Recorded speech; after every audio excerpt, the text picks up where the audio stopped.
बिल्कुल कर्नल अनुराग शुक्ला, आपके पास मैं आना चाहूंगा। ये सवाल आप ही से बनता है, जिस तरह के विस्फोटक का इस्तेमाल किया गया, क्योंकि आप एक्सप्लोसिव को बहुत गहराई से समझते हैं, जिस तरह से उन्हें डेटोनेट किया गया, जिस तरीके से इस मास लेवल पे, और एक दिन नहीं बल्कि 2 दिन और डिफरेंट अब तो इलेक्ट्रॉनिक डिवाइसेस है, न सिर्फ पेजर, ये सब कैसे पॉसिबल हुआ होगा? और क्या ये किसी बड़े फ्यूचरिस्टिक वॉर का सिग्नल है, जब दुनिया में कहीं भी कोई भी शिकार हो सकता है इसका?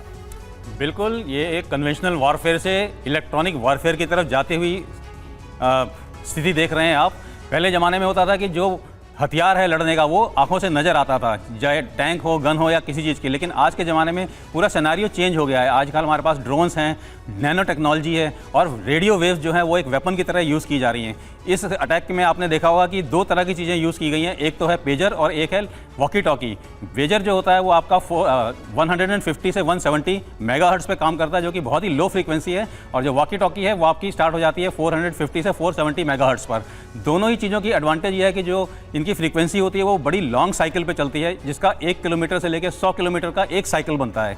तो अगर एक पेजर के अंदर एक ट्रिगर डिवाइस लगा दिया गया है जो कि उसी के अंदर मौजूद बैटरी की पावर को इस्तेमाल करते हुए ब्लास्ट करने की क्षमता रखता है, तो एक पर्टिकुलर जनरल एरिया में जहां 50 किलोमीटर का रेडियस देखा जाए, सिर्फ एक एक्टिवेशन से, सिर्फ एक लो फ्रीक्वेंसी की एक्टिवेशन से पूरे के पूरे पेजर्स को ब्लास्ट करने में ये कामयाब रहे हैं। बिल्कुल बिल्कुल सही बात है। और देखिए, इस वक्त जो बेरूत से अहम खबरें सामने आ रही हैं वो भी आपको जल्दी से बता दें। बेरूत के हिजबुल्लाह बेस में धमाके की खबर है। हिजबुल्लाह के रेडियो सेट्स में लगातार हुए धमाके, laptop, walkie talkie, car radio में भी धमाके हुए हैं। अल्ट्रा हाई फ्रीक्वेंसी उपकरणों में, डिवाइसेस में धमाके की खबरें सामने आ रही हैं। यानी हिजबुल्लाह को ये बहुत बड़ी चोट पहुंचाई गई है इन धमाकों के जरिए। हिजबुल्लाह के जो लड़ाके थे, हिजबुल्लाह का जो काडर था, वो कुल मिलाकर टारगेट पर, निशाने पर इजराइल के नजर आता है। बेरूत में हिजबुल्लाह के बेस में धमाके की खबरें सामने आ रही हैं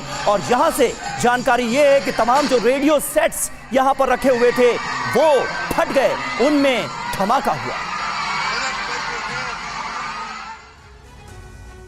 तो पेजर विस्फोट का कनेक्शन इजराइल के बाद अमेरिका से भी जोड़ा जा रहा है। हिजबुल्लाह को शक है कि हमले का ब्लूप्रिंट पेंटागन में बना। धमाकों से पहले पेजर और इलेक्ट्रॉनिक डिवाइस को हैक किया गया था। इसमें अमेरिकी टोही विमान पर शक जताया जा रहा है। जिस जासूसी प्लेन की बात हो रही है, जिसका जिक्र किया जा रहा है, उसका नाम है EC-130H कंपास, और दावा यह किया जा रहा है कि टोही विमान ने पूर्वी भूमध्य सागर से लेबनान के एयर स्पेस में एंट्री की और वहां से आगे सीरिया के एयर स्पेस से होते हुए आगे इजराइल के पास से वापस भूमध्य सागर तक पहुंच गया। यह पेजर विस्फोट से 20 घंटे पहले की घटना है। उस वक्त लेबनान में शाम के 7:30 बजे थे और दिन सोमवार का था। इसके ठीक 20 घंटे बाद जब लेबनान में मंगलवार के दिन दोपहर 3:30 बजे थे, तब लेबनान के कई इलाकों में पेजर ब्लास्ट शुरू हो जाते हैं। बताया जा रहा है कि 20 घंटे पहले टोही प्लेन ने सभी पेजर डिवाइस को हैक कर लिया था और 20 घंटे बाद एक मैसेज भेजकर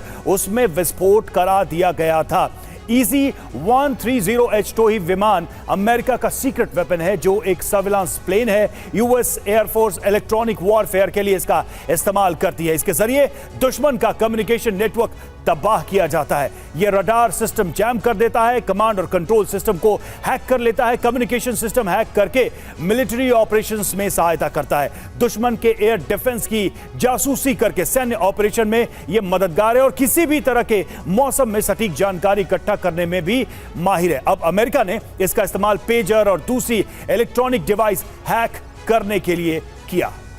तो बिल्कुल ये सारी खूबियां हमने आपको बताई। मनीष, अब बात यहां पर आती है अमेरिका के इन्वॉल्वमेंट को लेकर। ये कहना वाकई में बड़ा मुश्किल है कि अमेरिका को पता नहीं होगा, अमेरिका को बिल्कुल उसकी कोई भूमिका नहीं होगी। ये जो दावा अमेरिका से बड़ी जल्दी रिएक्शन आया कि हमें तो इसकी जानकारी नहीं थी, कितना भरोसेमंद, कितना रिलायबल लगता है? देखिए, आधिकारिक तौर पर तो इजराइल ने भी अब तक ये नहीं कहा है कि हिजबुल्लाह के खिलाफ या लेबनान में, चाहे पेजर में हो, वॉकी टॉकी में हो, वो हमले हमने कराए हैं।